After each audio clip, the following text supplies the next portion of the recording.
We will begin by a presentation of the assets of the alliance, what was done during the latest period by Stella and Angela. Please, if you can do that for us. Yes, thank you. Thank you very much.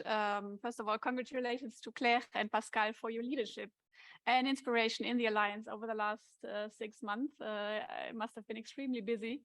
And we really enjoyed our collaboration. I don't know how many hours we spent together on virtual screens, but it's amazing to finally meet in person here during the conference. And joining forces for our session at the Science Advice Under Pressure conference was one of our highlights this year. So let us get back to that more in detail later on. We now wanted to take a moment to look back, taking you through our journey that started almost 1 year ago, when Angela and I, from the German Aerospace Center Project Management Agency from the Brussels office, started co-chairing our pretty young Science Diplomacy Alliance, which had just seen the light of day. Guided by the theme Anchoring the Alliance, we had a concrete mission from July to December 2021. First, we wanted to raise awareness. During the Science Summit of the United Nations General Assembly 76 in September last year, we organized a high-level panel on the contribution of science diplomacy to achieve the SDGs. Second, we wanted to take everyone on board. And we wanted to ensure that we take especially also the next generation of science diplomats on board. In the new dialogue format of our DLR PT Brussels office, entitled Brussels Future Talks, we invited young experts to raise their voice on the future of research, innovation, and higher education in a global context. And Marta Pulido Salgado, a young expert from Spain and winner of the S4D4C Open Doors program, put it quite clear in her message to policymakers. Listen to young voices in science diplomacy and their concerns, and do not leave them out of expert meetings. The debate also highlighted the need for specific trainings for young experts to understand and co-create the interfaces between science, diplomacy, and policymaking. That is why, third, fostering capacity building on science diplomacy was a key priority for us.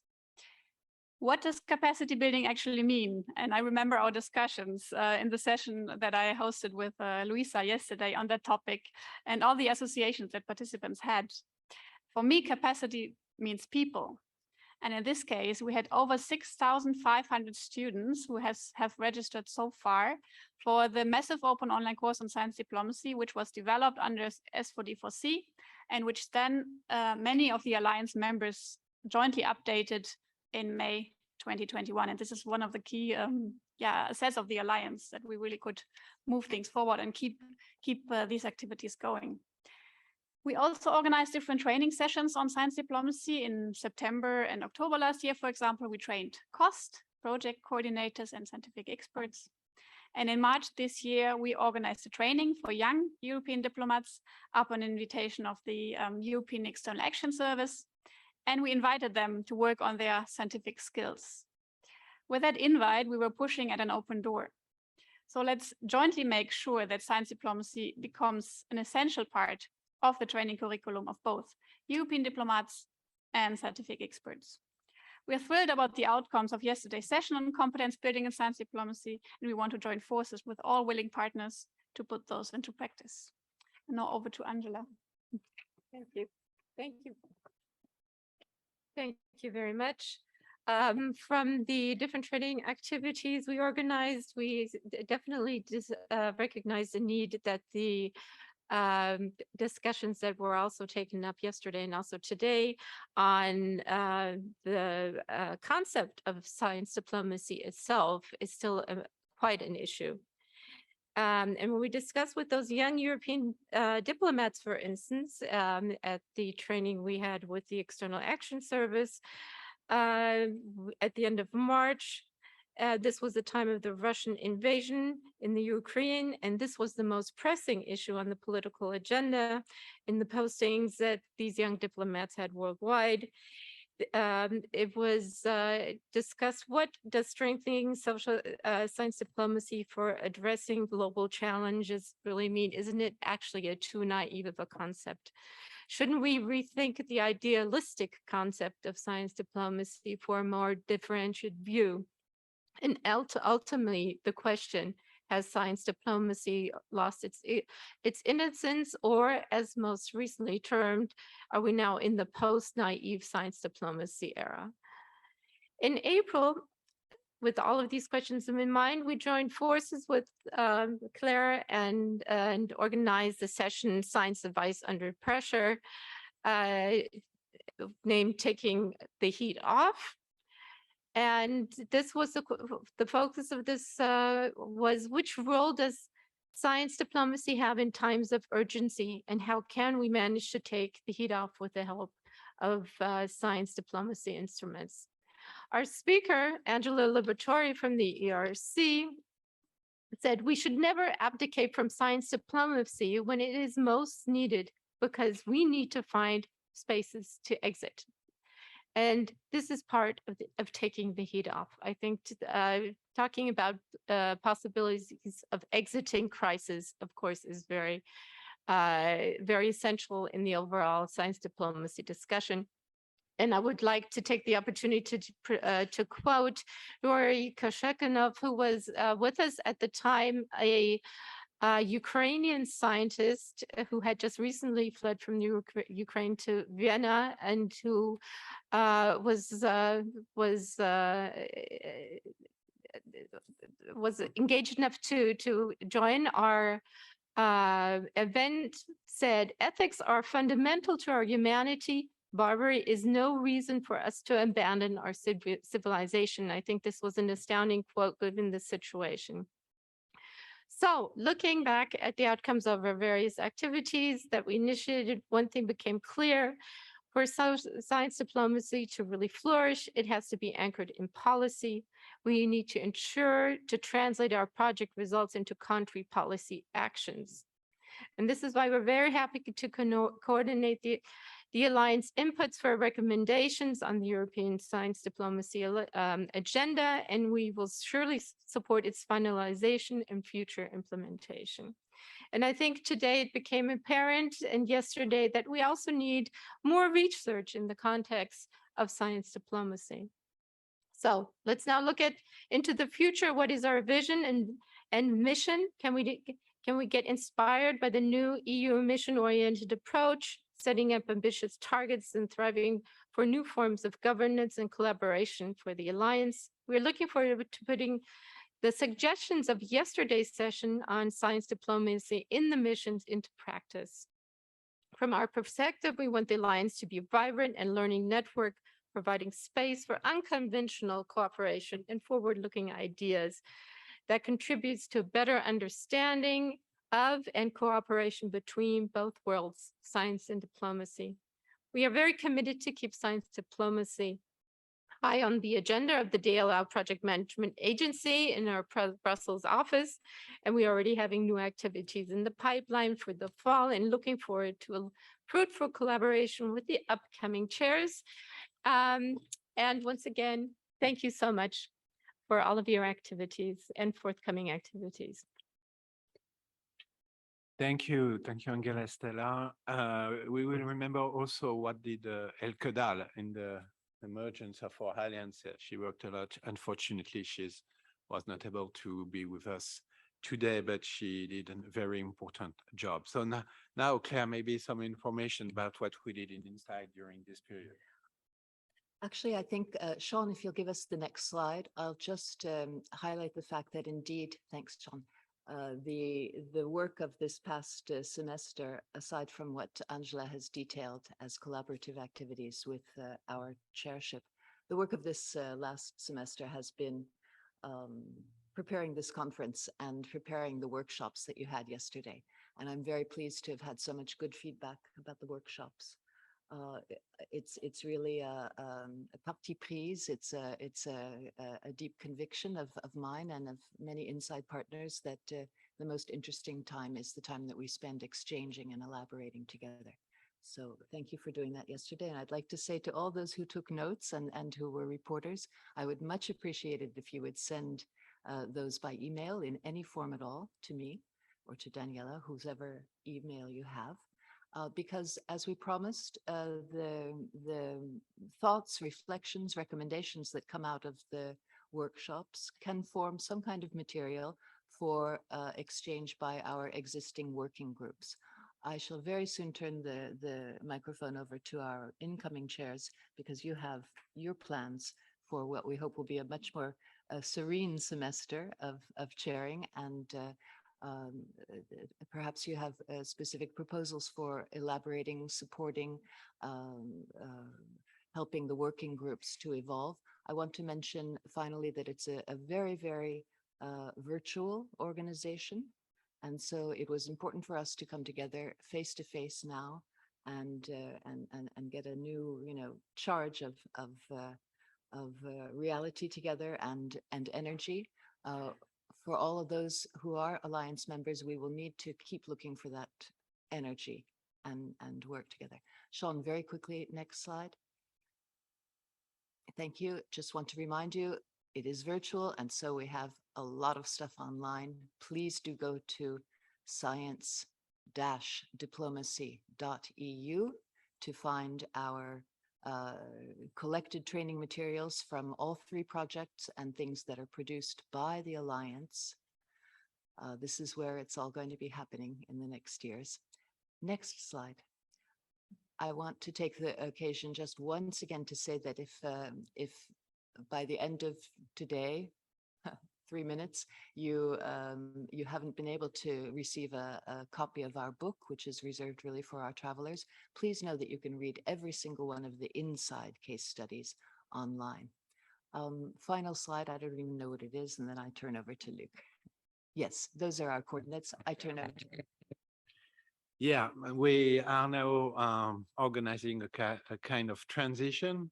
The chair is during 6 months, and then next chair will go to Brussels. The organization is like for the presidency of the Conseil de l'Union Européenne. So the presidency was French during this first semester. Now we go to Brussels. It's up to you, Luc and Eric, to give us a light about our future. Thank you very much, Pascal and Claire and everybody else here. Well, this feels a bit as a challenge for us because it's Eric and me, and that's about it. We don't have a big infrastructure behind us, but we will do our best to keep up the good things that our predecessors have been doing. So first of all, I would like to thank you, Claire, Pascal, Stella, and all the others, all the good work done. And we will really try to work from a point of perspective that is continuity. And we chosen as a label for that continuity the idea that we want to empower science diplomacy. And how we want to do this, we can't, of course, focus on everything. We have to make choices. We will, on the one hand, see to what extent we can contribute to the empowerment of the alliance as such. But we also would like to focus upon empowerment of science diplomacy as an academic endeavor, as something that it's home within the universities, within higher education things. So I said it's about Eric and myself who will do it. And you can see somewhere, not on this slide, that the acronym that goes with it is Untrade. And I know there is some kind of confusion about what exactly Untrade is. So let me try to explain that to you. What is Untrade? Untrade is an acronym that stands for Unit on Non-Traditional Diplomacy. And that unit is part of two institutions at the same time. It's part of the Brussels School of Governance on the one hand, and it's part of United Nations University Comparative Region Integration Studies on the other hand. You're still with me? The Brussels School of Governance is then part of the VUB, the Vrije Universiteit Brussels. And Vrije Universiteit Brussels is part of a network called Utopia, which is a European university network of 10 universities. UNU-CRIS, on the other hand, is part of the United Nations University network of centers all over the world and has its headquarters in Tokyo. And United Nations University and is part of the UN family of the UN system. I'm saying this to tell you and to show you that networking is, of course, the topic of today. We live more and more in a networked world, and the boundaries between institutions, what is inside and what is outside an institution, are becoming more and more blurred. And this is, I think, where science diplomacy is important. So what we want to do about the empowerment of the science diplomacy and the alliance, I will give the floor to my colleague, Eric. Thank enlighten you. us a bit about that. Indeed. Well, obviously, as you've heard from Stella and Angela and Pascal and Claire, the work of the Alliance hitherto has been very impressive. And it's even more impressive given that it operates on a volunteer basis without a legal personality, an operating budget, or a secretariat to help with the day-to-day activities. So one priority under the umbrella of empowering the Alliance will be to investigate the feasibility of establishing a legal personality of the Alliance. And another shall be to look into funding opportunities. We have some in the pipeline, and we will also introduce the idea and see if there's an appetite for it of a small membership fee, but we'll assess that in the General Assembly. And subject to this success and momentum of those two, we will also look into the possibility of establishing a small secretariat. And the concrete measures that will be taken to achieve this is the establishment of a new working group, somewhat akin to the 5th Committee of the UN General Assembly that deals with budgetary and administrative affairs. But that will be one of our first activities, is to convene a meeting of that sometime at the end of the summer and try to see if there's a consensus and if there's an appetite, and then we can proceed with that.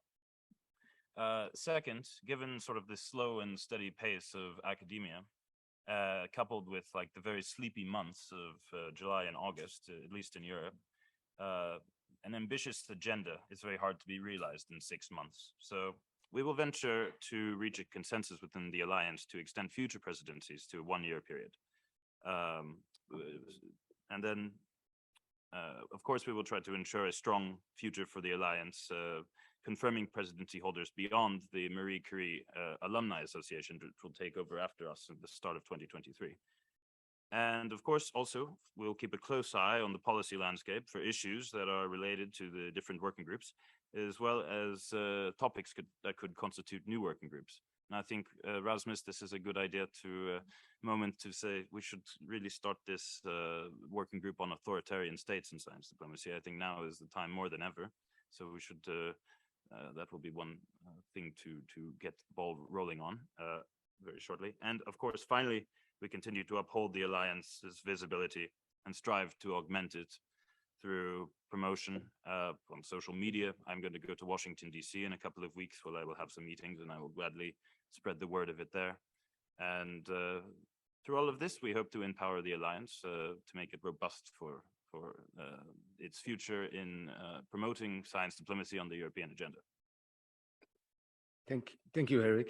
So, and next to that, empowering the Alliance, we would like to plant some seeds to think about how we can empower the university basis of science diplomacy. Because, as you know, there's a lot of individual capacity to think and to act on science diplomacy within the different universities, higher education systems, but we lack some kind of institutional basis. In most of the universities that I know, there is no department of science diplomacy. There is no official training going on. So it's very difficult also to establish as an academic a career as a science diplomat. And I think we should at least investigate the possibilities and the prospects of that. Next, we also, I think, very much need to lay the foundations of a theoretical basis of science diplomacy. We have to really flag out what we consider as science diplomacy, how we want to study it. And of course, there is no single theory that will explain it. We have to go for competing theories, but at least some more work needs to be done on laying the theoretical foundations of the field. And thirdly, I think next to that, we have to continue to work on the networking of science diplomacy with other gremia. And there are some people that are into, let's say, the academic study of the relationships between science and society. You have the movement of responsible scientists, etc. We have to reach out to all these people.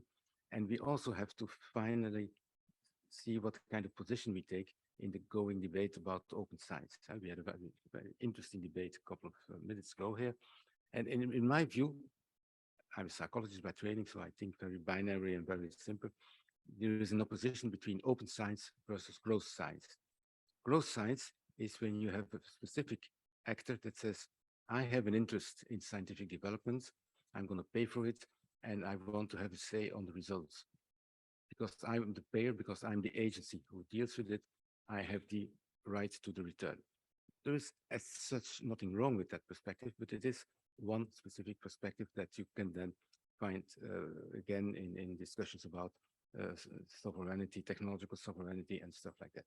On the other hand, you have the open science debate, where you say everything that's done under the umbrella science and technology development or even innovations should be as open as possible and as accessible to people of all the world. And in that sense, there is, I think, a very important role to play for academics, for scientists, that is that they should speak up and represent the global commons, because the global commons as such cannot speak for themselves. There is always a need for somebody who speaks for them. And it will not be sovereign states that will do that. So we have to think about the role of scientists for that. So we are going to take some initiatives, and very quickly, the first one is already in September, where we have the Science Council meetings in New York as a sidekick event of the General Assembly. And we're going to try to have a session there on science diplomacy and global governance. We also think of the month of December to have a kind of gathering in Brussels with the provisional title, Thinking, Debating and Shaping Science Diplomacy as a Practice and as a Field of Studies. And there we want to bring together not only all the friends who are present here today, but also all the, let's say, the Brussels bubble people, the Brussels Arabia, to have a kind of thinking session about where to go with science diplomacy. I will leave it here, and once again, thank you for the trust, and I look forward to working with all of you here on the stage and in the room. Thank you.